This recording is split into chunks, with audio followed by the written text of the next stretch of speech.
Hi everyone, I am Roy from the Technion. This is joint work with Eyal, Gofer, Levi, and Professor Gilboa.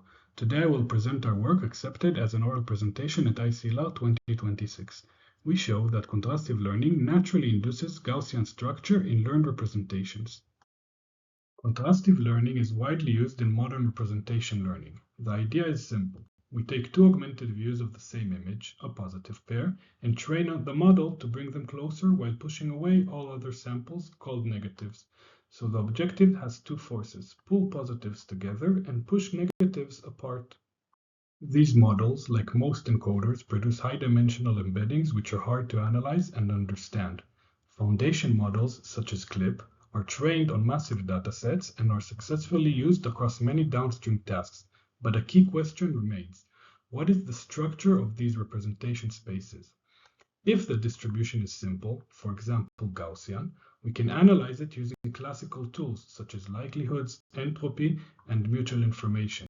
So understanding this geometry is critical. Let's start by examining the InfoNCE objective. The numerator captures the similarity of the positive pair, and the denominator sums over all the samples in the batch. This gives rise to two forces: alignment, pulling positives together, and uniformity, spreading all points across the space. These two forces compete. Alignment wants collapse, and uniformity wants dispersion. Now, when the batch size becomes very large, we can move from the discrete objective to a population-level formulation, where expectations replace the finite sums. An important tool we will use is the Maxwell-Poincaré lemma. It tells us that in high dimensions, uniform points on the sphere look random.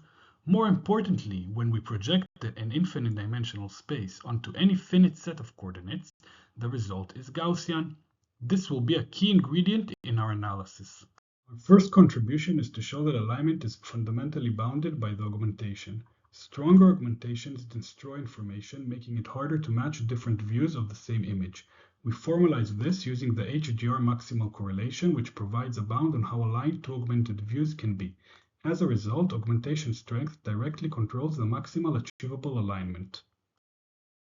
We now prove our Gaussian claim through two complementary routes. In the first route, we consider the regime where alignment saturates but training continues. In this case, alignment can no longer improve, so uniformity becomes the only remaining objective. As a result, the model spreads representations more uniformly over the sphere, and as we saw earlier, uniformity on the sphere leads to Gaussian projections. We also observe this empirically. Alignment reaches similar values across different batch sizes, while uniformity continues to improve as we increase the batch size. We now remove the saturation assumption and make a more general approach. We add a regularization term that encourages high entropy and low norms.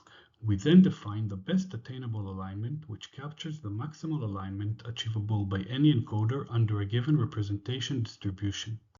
We assume that alignment bound is attainable under the uniform distribution.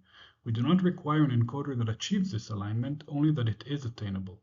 In this case, the uniform distribution becomes the global minimizer of the regularized objective. This holds for a broad range of regularization strength. Importantly, in the asymptotic regime, as the dimension grows, the required regularization vanishes.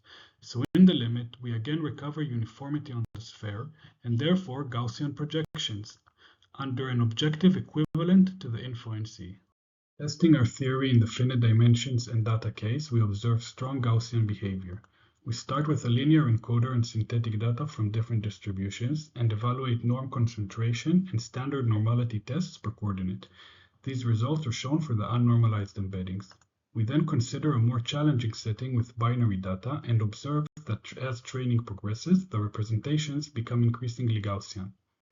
Finally, we move to a more interesting setting. We train a ResNet 18 model on CIFAR10 dataset, once with supervised cross-entropy and once with contrastive learning. These results clearly show that this effect is driven by training objective, not by the data or architecture.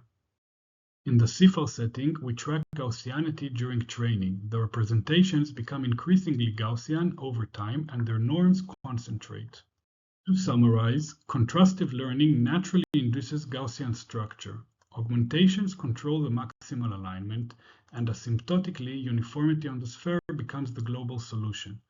This connects modern representation learning with classical high-dimensional probability tools.